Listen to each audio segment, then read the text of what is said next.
Ya, selamat pagi semuanya. Berjumpa lagi. Hari ini gue akan bahas tentang penyelenggaraan UEFA Euro 2020 atau Piala Eropa 2020. Ya, seperti kita tahu bahwa pandemi virus corona atau COVID-19 kayak membuat semua turnamen jadi kacau balau. Sebenarnya awalnya 2020 digeser ke 2021. Ya, salah satunya ya UEFA Euro ini yang 2020 digeser ke tahun dan ini, walaupun sebenarnya namanya juga tetap 2020 tapi hasilnya 2021 tapi ya pasti kan udah menaikkan nama 2020. Nah, hari ini gue akan membahas tentang penyelenggaraan UEFA Euro 2020 dari awal sampai final, penyisian sampai final. Nah, gue ingin membahas tentang babak penyisian. Babak penyisian itu benar-benar kayak semua tim tuh ngotot gitu, kayak saling mau mengalahkan, jadi ngotot mengalahkan tim-tim besar dan tim underdog juga saling mengalahkan juga ya, pengen ngotot, nggak ada yang mau kalah. Jadi ini juga menurut gue yang menarik di turnamen UEFA Euro tahun ini ya, 2020 walaupun sebenarnya 2021. Nah, jadi yang menjadi gua mungkin juga yang menjadi spesial adalah penyelenggaranya ini dilaksanakan di 11 kota. Jadi mau nggak mau bahwa semua tim nasional negara harus melakukan perjalanan yang sangat jauh, ya mungkin yang jaraknya jauh, menengah, mendekat. Nah, ini tuh kayaknya memberatkan para negara, karena mau nggak mau setelah match itu ada yang mungkin stay satu negara, atau mungkin yang keliling mungkin stay terus juga keliling satu. Nah, baik itu juga setelah penyisian juga gue rasa deh mungkin ada beberapa yang menurut gue jadi momen-momen yang menurut gue salah satu beberapa kalau di on the field, Christian Eriksen itu kolaps rasa pertandingan dan melakukan final itu benar kayak semua kaget, gak nyangka gitu bahwa ini harus terjadi gitu kan. Dan akhirnya sebenarnya semuanya sepakat gitu, ingin ditunda paling nggak pada depan, tapi udahlah minta lanjut aja, karena kalau ditunda gini pasti akan dapatnya itu ya semuanya. Jadi ya udah tapi ini pemain Denmark juga agak kaku juga ya, kayak agak terpukul. Dan akhirnya setelah Eriksen kolaps pas pertandingan dan melakukan Finlandia, semua negara memberikan dukungan kepada Eriksen agar bisa kembali, dan ternyata beberapa hari kemudian Eriksen sehat, dan ternyata football is more dan sport. Jadi sepak bola itu adalah sebuah olahraga, tapi saya menghormati sebagai mereka dukungan bahwa ini yang gue sebut olahraga. Semuanya mungkin juga soal, tapi mungkin sepak bola juga termasuk, karena ini juga aspek juga dukungan, karena ini beda sebuah olahraga gitu juga. Kan pas saat itu pun pacarnya Eriksen juga gue lihat kabar sampai terpukul, sampai ditenangin oleh Simon Kjær. Bisa kaget gitu, gak nyangka, dan dia secara tahu bahwa dia nenangin, dia tahu menenangkan itu, kayak dia hujan dan khawatir semua juga berbeda, percayakan para bergerak dan apa kemudian action dasar, dan juga sepak bola juga memberikan dukungan juga gue juga kaget gitu kan, dan biasa saja. Nah, off the field atau di luar lapangan ini yang menarik nih, ada beberapa pemain yang kayak menggeser botol-botol sponsor. Kayak pertama Cristiano Ronaldo kayak menggeser botol Coca-Cola, dan dia milikin minum air. Jadi dia pengen milikin bahwa lu sehat itu minum air sehat, dan ternyata itu diikuti oleh pemain kayak yang geser Coca-Cola, terus ada yang geser Heineken, mungkin botol sponsor ya. Nah, mungkin ada beberapa alasannya kenapa pemain itu menggeser botol, ya mungkin bercanda, kayak mungkin gak terlalu suka minum itu, atau mungkin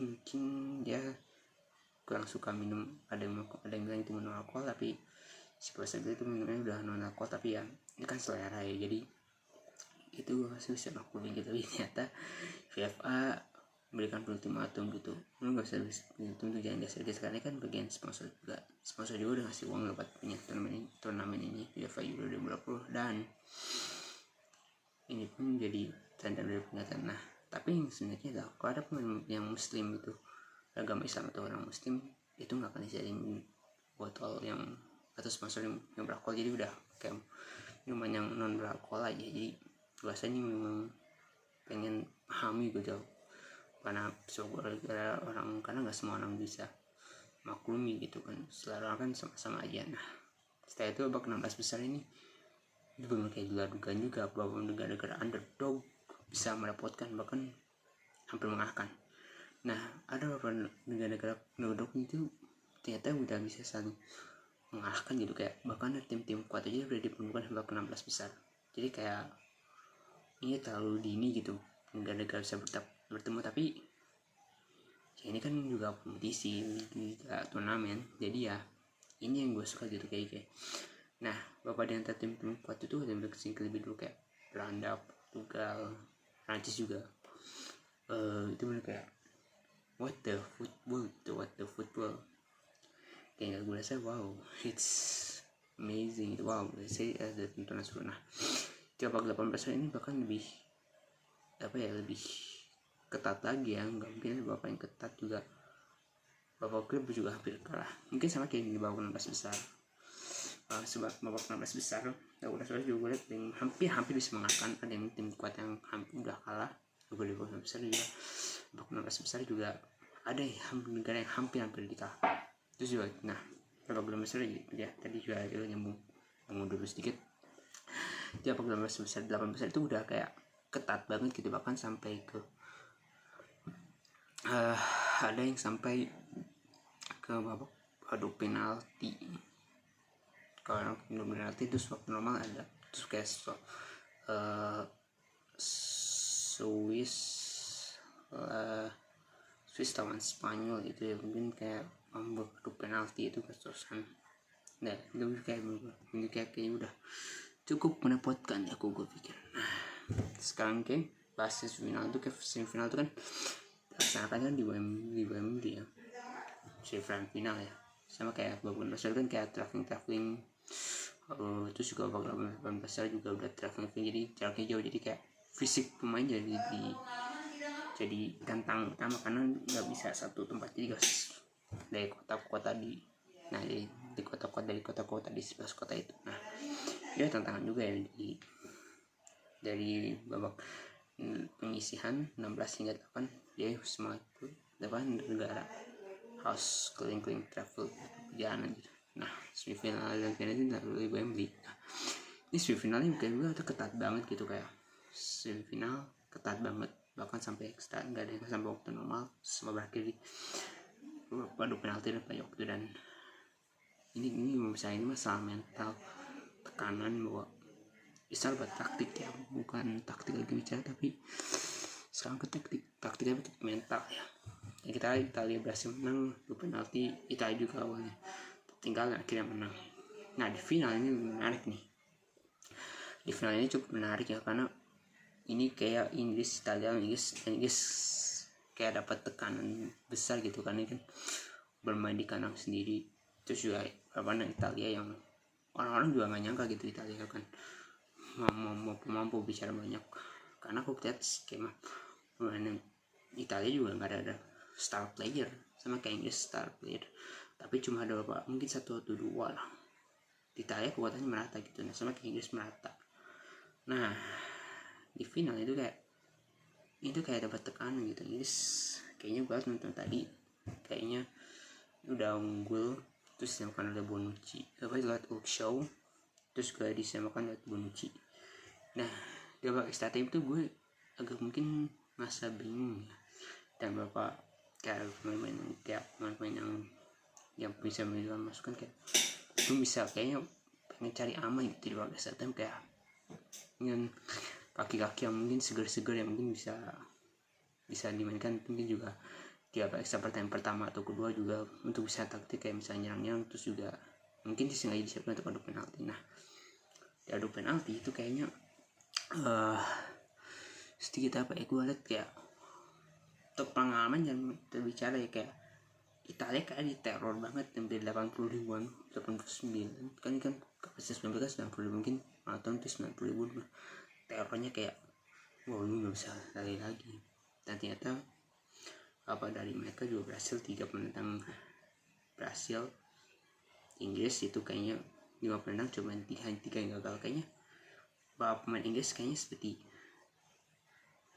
apa yang baru pertama kali yang mengambil eksekutor, kayak ini tuh kayak life and death gitu, hidup mati, kayak lu nggak, kalau hidup penalti itu kayak mental. Nah akhirnya ya hidup penalti itu bangun bicara. Jadi faktor non teknis juga luar lapangan, dalam lapangan juga cukup mengaruh, kayak di luar lapangan kayak segala jumlah sedikit penonton para pendukung itu bisa bersorak gitu biar Italia juara. Dan sama juga buat Italia akhirnya bisa meraih gelar juara Eropa yang kedua mereka setelah tahun 68 tiaranya sih Giuseppe Meazza, Sandro Mazzola, ya itulah tiara 65-68 biasa. Ini benar kayak turning point Italia setelah gagal di Piala Dunia 2018. Roberto Mancini masuk dan merombak total yang jadi di tubuh timnas Italia. Sekarang mereka main dengan ya tanpa pemain bintang itu juga bisa main bagus, bisa main menyerang, bertahan sangat bagus. Nah bagi Inggris juga ini sebuah pelajaran juga bahwa mungkin ini kayak pertama kalinya mereka main di final setelah 55 tahun dan mereka harus bermain di negara mereka asli dan membuat tekanan di seluruh negara, dan mereka udah siap, tapi ini negara gitu, satu negara mendukung mereka. Dan gue merasa ada perubahan yang signifikan dari timnas Inggris 2014 setelah 2014 tersingkir di pisihan grup, 2016 bahkan 5 kali kan tim 9 Islandia, dan saat Southgate masuk pun juga dengan warning signifikan. Dari 2012 ada perubahan, masuk semifinal tuh bagus banget karena udah lama banget Inggris yang masuk final, terus juga masuk final gue rasa perubahan banget yang bagus.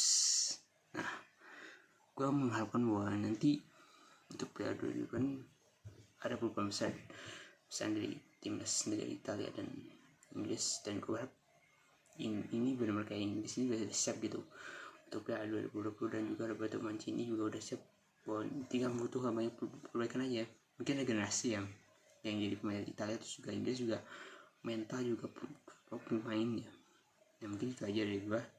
Kalau ada salah dari gue dalam video ini kita koreksi aja, kalau misalnya kita sayang mengkoreksi aja, mengingatkan. Dan jangan lupa like, comment, share, dan subscribe agar channel ini bisa berkembang. Thank you and see you in the next video. Bye.